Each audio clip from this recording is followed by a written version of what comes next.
Bismillahirrahmanirrahim. Assalamualaikum warahmatullahi wabarakatuh. Yang saya hormati Bapak Dr. Budi Santoso selaku dosen pembimbing. Yang saya hormati Bapak Ibu dosen pemuji. Perkenalkan, nama saya Muhammad Gelar. Saya mahasiswa MM UGM Jakarta, di mana pada kesempatan ini saya akan membawakan atau menjelaskan tesis saya yang berjudul Strategi Unit Business Transaction Banking Division pada segmen bisnis SME Bank BRI. Sebagai pendahuluan, eh, segmen bisnis UMKM BRI merupakan segmen utama di Bank BRI. Namun, akibat COVID-19, segmen ini menjadi segmen yang paling terdampak sehingga mengakibatkan ROA BRI turun, sedangkan cost of fund, OPEX, dan NPL-nya naik. Untuk mengantisipasi hal tersebut, Bank BRI sudah melakukan perubahan visi ataupun rencana jangka panjang. Namun, segmen SME BRI relatif masih mengalami stagnasi. Hal ini dapat dilihat dari angka delta pertumbuhan outstanding pinjaman yang merupakan bisnis utama Bank BRI, di mana untuk segmen UMKM yang terdiri dari segmen mikro dan SME itu hanya tumbuh masing-masing sebesar 0,29%, dan 1,87% atau tumbuh di bawah segmen lainnya seperti korporasi dan wholesale. Kemudian selain untuk membuat visi baru, BRI juga memberikan kebebasan kepada masing-masing segmen untuk membuat strategi inisiatif agar setiap segmen dapat tumbuh. Namun demikian, strategi inisiatif pada segmen SME dirasa belum mendukung pertumbuhan bisnis. Oleh karena itu, dibutuhkan new growth engine untuk mendukung target pertumbuhan segmen bisnis SME berupa market share sebesar 16% dan jumlah nasabah SME sebesar 560.000 pada tahun 2025. Pusat masalahnya, apabila dilihat dari data pertumbuhan selama 3 periode terakhir, terdapat beberapa segmen, yaitu segmen mikro dan SME yang mengalami pertumbuhan yang lambat atau stagnasi. Segmen SME relatif mengalami perkembangan dan dukungan strategis yang tidak sebesar segmen lain, sehingga mengalami pertumbuhan yang cukup stagnan. Sebagai contoh, misalnya di segmen lain seperti segmen mikro, Bank BRI sudah melakukan beberapa strategi seperti strategi akuisisi, berupa akuisisi, pegadaian, dan PNM untuk lebih fokus kepada peningkatan bisnis ultra mikro. Karena itu, segmen SME membutuhkan unit bisnis yang dapat membantu wujudkan strategi inisiatifnya, yaitu fokus on transaction-led business model, di mana unit bisnis yang dapat mendukung strategi tersebut adalah unit bisnis transaction banking division.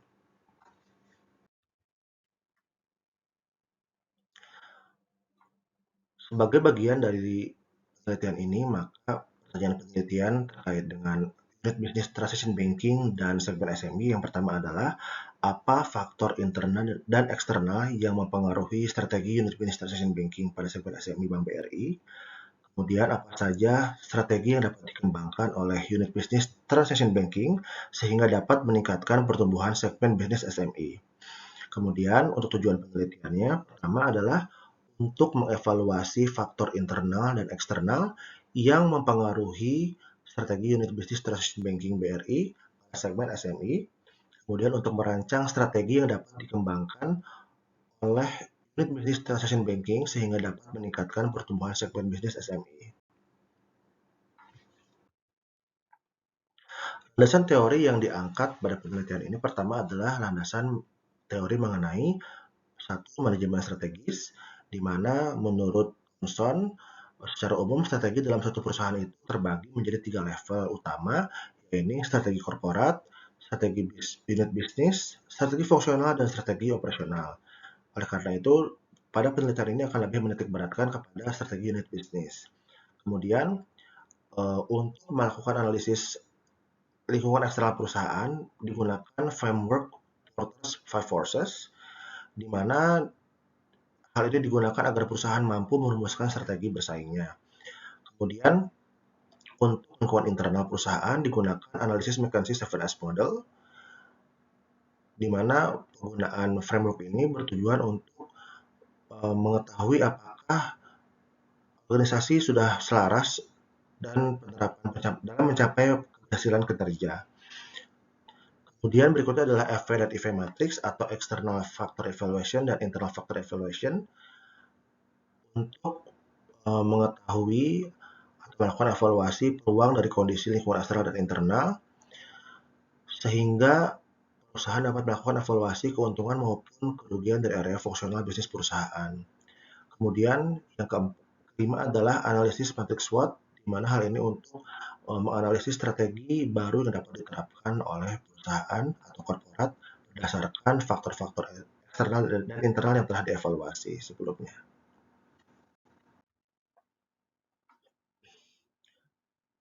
Kemudian untuk kerangka penelitian di sini Bank BRI khususnya unit business transaction banking akan dianalisis secara internal menggunakan framework vacancy 7S, kemudian eksternal menggunakan Porter Five Forces, kemudian faktor-faktor tadi akan dievaluasi menggunakan IV matrix dan FV matrix, kemudian digunakan identifikasi internal eksternal untuk mengetahui posisi unit bisnis transaction banking dalam mendukung pertumbuhan segmen SME, kemudian analisis SWOT untuk rekomendasi strategi baru.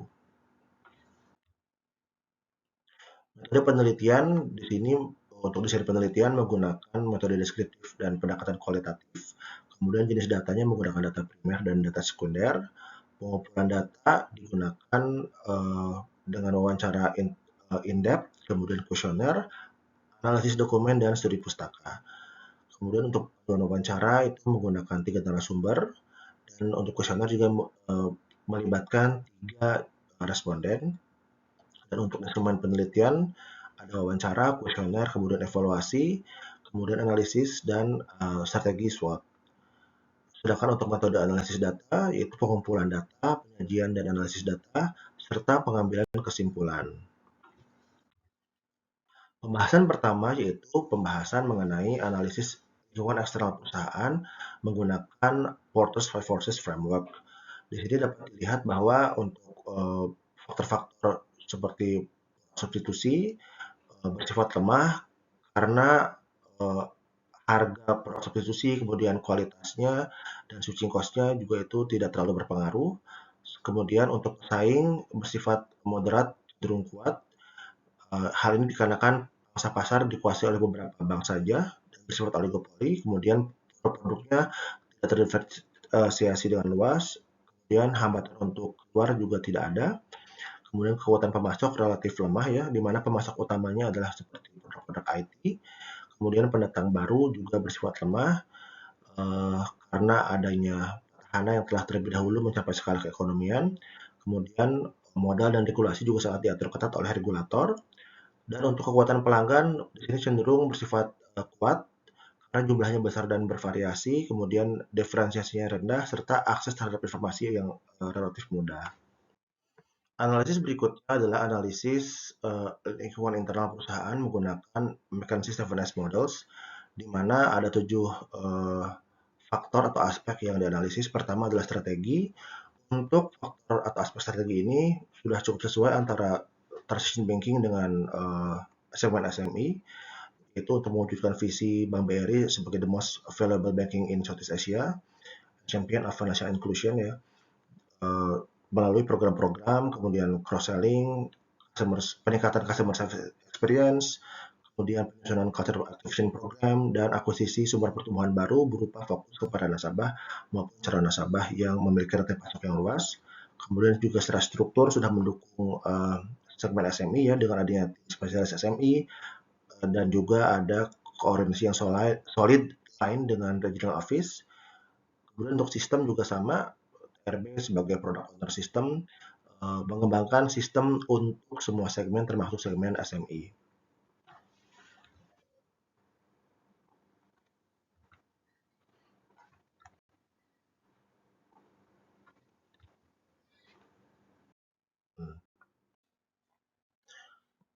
Berikutnya adalah analisis matrix external factor evaluation dan internal factor evaluation atau FVIV evaluation ya.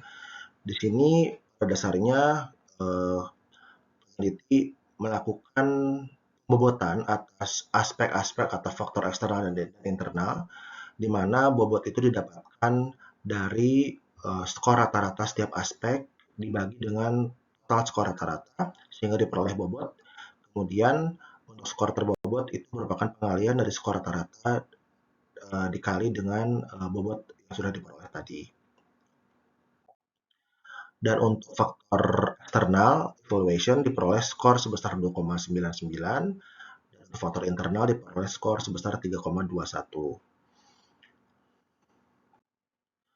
Hal ini kemudian kita evaluasi lagi dengan matriks internal eksternal, di mana berdasarkan skor terbobot tadi untuk eksternal 2,99 dan untuk internal 3,21 sehingga diperoleh atau diketahui bahwa untuk faktor eksternal dan internal untuk spek pada segmen SMI tadi itu ada di posisi 4. Menurut David dan David, posisi 4 ini merupakan area grow and build sehingga perusahaan dapat memilih strategi berupa penetrasi pasar, pengembangan produk, kemudian integrasi ke belakang, integrasi ke depan maupun integrasi horizontal. Dan sebetulnya ini sudah sesuai dengan strategi yang dipilih oleh unit bisnis transaction banking yang dilakukan sekarang. Kemudian untuk analisis berikutnya adalah analisis matrix SWOT, di mana analisis ini dilakukan untuk menentukan atau memilih strategi yang dapat diambil oleh unit bisnis transaction banking ke depannya. Di sini terdapat beberapa kombinasi strategi, yaitu strategi SO, berupa penyediaan channel digital untuk nasabah SMI, kemudian penguatan bisnis ekosistem, penyusunan cultural activation yang lebih relevan dengan segmen SMI, kemudian pengembangan produk yang mendukung program pemerintahan dan regulator, kemudian optimalisasi ekosistem nasabah multinasional sebagai new source of new growth of engine. Kemudian strategi WO, tambahan formasi, kemudian optimalisasi fungsi regional office, peningkatan frekuensi dan training. Untuk strategi ST berupa peningkatan kapabilitas internal IT BRI, pemutakhiran kapasitas digitalisasi BRI, dan strategi pricing berbasis data. Untuk strategi WT itu penggunaan jasa IT dan digitalisasi yang kompeten. Yang kedua, penerapan digitalisasi transaksi nasabah hingga level SMI dan kantor cabang. Yang ketiga, optimalisasi big data. Nah, dari analisis tadi maka dapat diambil beberapa strategi yang dapat ditawarkan atau dipilih oleh unit bisnis transaction banking Bank BRI pada segmen SMI. Pertama, untuk penetrasi pasar melalui penguatan ekosistem SMI, kemudian penguatan nasabah multinasional sebagai new source of growth of engine, penambahan formasi staff dan distribusi target unit bisnis, penerapan digitalisasi hingga kantor cabang, dan strategi pricing berbasis data. Kemudian pengembangan pasar berupa penyusunan strategi pengembangan pasar itu sendiri dalam bentuk penyusunan culture activation program yang relevan dengan SMI, peningkatan frekuensi dan kualitas sosialisasi dan training, serta optimalisasi big data, pengembangan produk, percepatan penyediaan channel digital untuk nasabah SMI, dan program-program yang mendukung program pemerintah dan regulator. Kemudian integrasi ke depan berupa optimalisasi fungsi regional office dalam implementasi strategi level di kantor cabang. Kemudian strategi integrasi ke belakang itu berupa peningkatan kapabilitas dan kapasitas internal IT BRI, penggunaan jasa IT, dan digitalisasi yang kompeten dan berpengalaman. Baik, untuk simpulan dan saran, faktor eksternal yang secara moderat cenderung kuat mempengaruhi strategi unit bisnis transaction banking adalah aspek ancaman pesaing dari industri sejenis dan daya tawar pelanggan. Sedangkan untuk faktor internal secara keseluruhan untuk 6S itu sudah selaras dengan segmen SMI, kecuali untuk aspek struktur itu mungkin masih dapat ditingkatkan jumlah staff. Untuk aspek staff dapat ditingkatkan jumlah staffnya. Sedangkan untuk aspek sistem perlu ditingkatkan reliabilitas sistem agar tercipta sistem yang handal dan efisien. Kemudian strategi sudah disebutkan tadi, ada penetrasi pasar, kemudian pengembangan pasar, pengembangan produk, integrasi ke depan, serta integrasi ke belakang. Baik Bapak Ibu, demikian pemaparan tesis saya. Mudah-mudahan dapat diterima dengan baik dan ada manfaatnya bagi Bapak Ibu maupun bagi saya sendiri. Terima kasih banyak. Wassalamualaikum warahmatullahi wabarakatuh. Salam sejahtera untuk kita semua.